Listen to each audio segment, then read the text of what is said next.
शिबली फराज साहब ने इस वक्त हमें ज्वाइन किया, जैसे कि सेनेट इलेक्शन के बाद की सूरत हाल जो डेवलपमेंट हो रही है उससे मुतालिक उनसे बात करते हैं।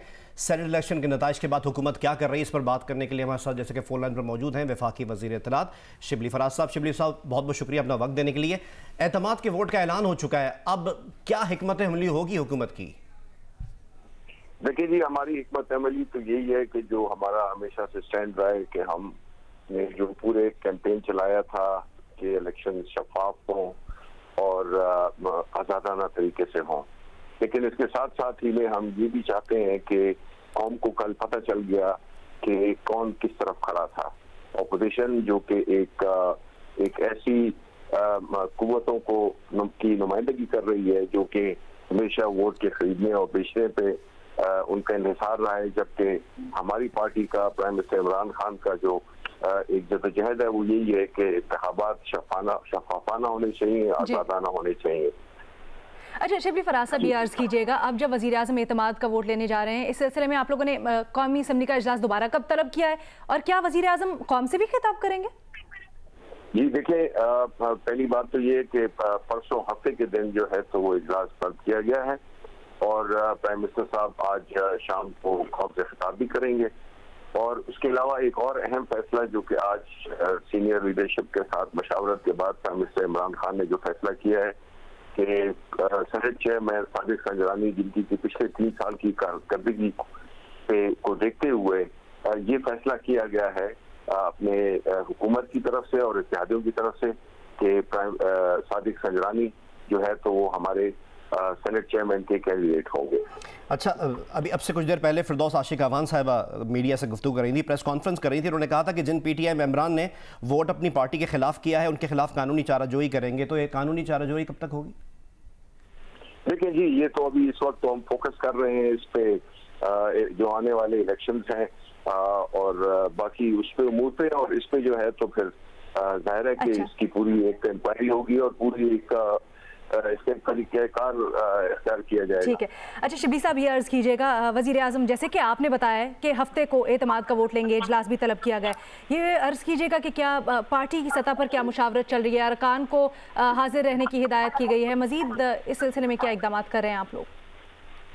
नहीं जी, बुनियादी तौर पे तो यही है कि जो अरकान है जाहिर है वो यहीं पे मौजूद होंगे। अच्छा। और ये एक मौका है जिसमें कि पता चल जाएगा। और आपको ये भी मैं कहता चलूँ कि पाकिस्तान की तारीख में ऐसा हुआ नहीं है कि प्राइम मिनिस्टर जो अपनी इखलाकी कुव्वत की बुनियाद पर अपने लिए एक एतमाद का इजहार जो है उस मेंबरान की तरफ से वो दोबारा सीख करे।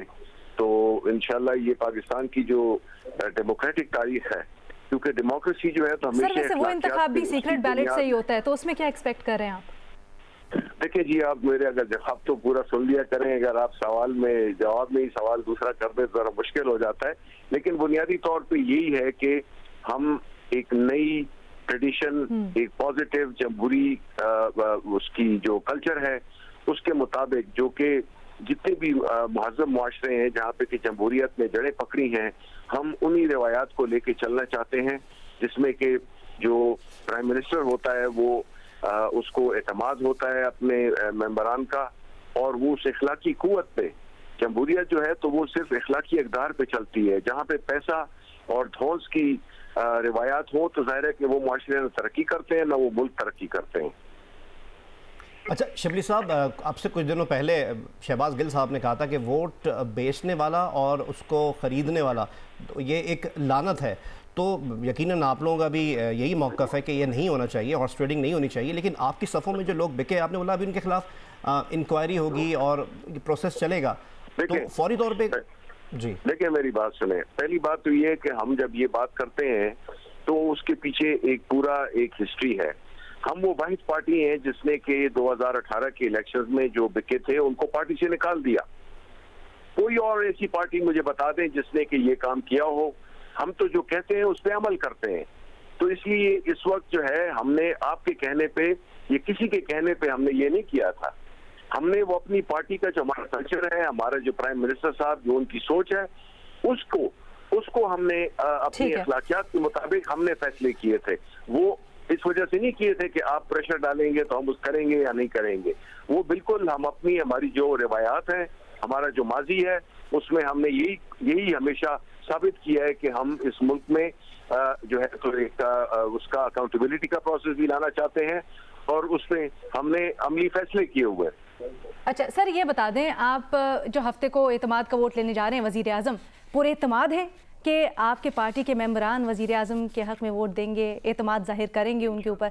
कल के नताइज बिल्कुल बरअक्स थे। बिल्कुल इंशाअल्लाह जी। देखिए ना, आप 174 वोट तो हमारी खातून उसने कैंडिडेट में लिए, तो यही साबित करता है कि पार्टी पे एतमाद भी है, प्राइम मिनिस्टर पे भी एतमाद है। लेकिन फिर भी हम एक नई जमहूरी रिवायत को जन्म दे रहे हैं जिसमें कि प्राइम मिनिस्टर बगैर किसी की प्रेशर में आए हुए, बगैर किसी वजूहा उसके किसी के कहने पे हमारा ये प्राइम मिनिस्टर साहब का ये अपना एक जाती फैसला है और हम उसकी कदर करते हैं और सारा पाकिस्तान इसको सराह रहा है। अच्छा शिबली साहब, आज अपोजिशन रहनुमा इस्लामाबाद में मीडिया से गुफ्तगू कर रहे थे तो साबिक वज़ीर आज़म राजा परवेज़ अशरफ ने कहा कि एतमाद के वोट का कहना साबित करता है कि हुकूमत को पता है वो एतमाद खो चुकी है और ये PDM के मौक़िफ़ की तस्दीक है। क्या कहेंगे आप? देखिए जी, अब राजा साहब के कमेंट पे तो मैं कोई कमेंट नहीं दूंगा, क्योंकि सबको पता है कि किसका क्या बैकग्राउंड है, किसकी क्या इस मुल्क में क्या क्या किया किसने और कौन क्या करता रहा। तो अब मैं उनकी बात पे तो मैं कोई कमेंट नहीं करूंगा, बिकॉज मेरे लिए वो कोई हैसियत नहीं रखती है। ठीक है शिबली फराज साहब, आपकी मौजूदगी का फायदा उठाते हुए ये भी बता दें कि कल जो खास तौर पर जनरल नशिस्त के ऊपर इस्लामाबाद की ये वोटों से मुतल्लिक आपने भी बड़े इल्जाम लगाए, उसके ऊपर तहकीकात क्या कर रही है पार्टी? देखिए, आपका जोर तहकीकात पे है तो ये तो मैंने आपसे कहा ना कि ये हमारा प्रिविलेज है, ये आपका प्रेशर नहीं है। ये सर आपसे तो पूछ रहे हैं हम उसको कब करेंगे। हम सर ये प्रेशर नहीं, आपसे सवाल है। नहीं, मैं आपसे ये पूछ रहा हूँ कि आपको ये बताएं, कोई एक पार्टी बता दें जिसने अपने 20 मेंबरान निकाले हों। सर इसी वजह से हमारा जोर ये है कि आप PTI हैं। हम PTI हैं, इसीलिए हमने किया है, इसीलिए और यही करेंगे हम। ये तो देखे ना, ये तो एक ऐसी ये तो बड़ी खुशाइन बात है शिबली फराज साहब, इसीलिए तो आपसे पूछ रहे हैं क्या करना चाह रहे हैं आप? ये नहीं है, ये नई बात नहीं है, ये हम कर चुके हैं, माजी में भी कर चुके हैं और आगे भी ये इसी तरह होगा। ये हमारी रिवायात है, पाकिस्तान तहरीक की रिवायात है, पाकिस्तान तहरीक इंसाफ की। अच्छा शिबली साहब, PDM रहनुमाओं ने आज ये भी मुतालबा किया है कि अब जो मामलात हैं उसका हल सिर्फ यही है कि नए इलेक्शन ही हो। मेरी बात सुने आप, ये आप एक निशस्त को लेकर और आपने पूरे मुल्क में जिसमें कि पाकिस्तान तहरीक इंसाफ ने स्वीप किया है, खैबर पख्तूनख्वा में स्वीप किया है, जिधर हमारा जो हिस्सा बनता था हमने वही हिस्सा में मिला है। हम सेनेट की एक सबसे बड़ी पार्टी बन गए हैं, हम नेशनल असेंबली में बड़ी पार्टी हैं। तो एक सीट पे क्यों आप इस पे ये जोर दे रहे हैं कि पता नहीं क्या हो गया? कुछ भी नहीं हुआ। एक सीट अगर हार गए हैं तो उससे क्या मतलब? तो शिबली फराज साहब, अगर कुछ भी नहीं हुआ तो फिर वजीर आजम ने फैसला क्यों किया कि वो दोबारा एतमाद का वोट लेंगे?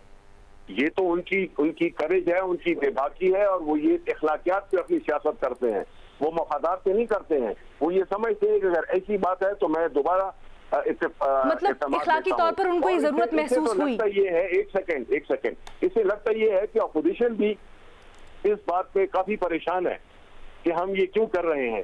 तो बस परेशान होने दें। देखिए, उनकी तो जो सियासत है वो मफादात पे, मुनाफिकत पे मबनी है। हमारी सियासत जो है तो वो उसूलों पर और इखलाकियात पे। तो ये तो फर्क है उनमें और हमें। फर्क यही है, उनको पाकिस्तानियों ने रिजेक्ट इसी वजह से किया और हमें इसी वजह से उन्होंने मुंतखब किया। चलिए ठीक है। शिबली फराज साहब हमें बता रहे थे कि जी वजीर आजम इमरान खान ने फैसला किया है कि वो एतमाद का वोट लेंगे और उन्होंने बताया कि आज शाम वजीर आजम इमरान खान कौम से खिताब भी करेंगे। हफ्ते को कौमी असम्बली का इजलास तलब किया गया है जिसमें वजीर आजम इमरान खान कौमी असम्बली से एतमाद का वोट तलब करेंगे। वज़ीर इत्तलात शिबली फराज साहब इस सिलसिले में हमारे साथ मौजूद थे, गुफ्तगू कर रहे थे जब उनसे सवाल भी हुआ इससे मुतल्लिक कि आइंदा का लहाए अमल क्या होगा, ख़ास तौर पर जो जनरल नशिस्त थी इस्लामाबाद की उससे मुतल्लिक, क्योंकि हुकूमत की जानिब से बड़े इल्ज़ाम लगाए गए, तो क्या कार्रवाई करने जा रहे हैं उसका उन्होंने कुछ वाज़ेह जवाब नहीं दिया, कहा कार्रवाई ज़रूर करेंगे।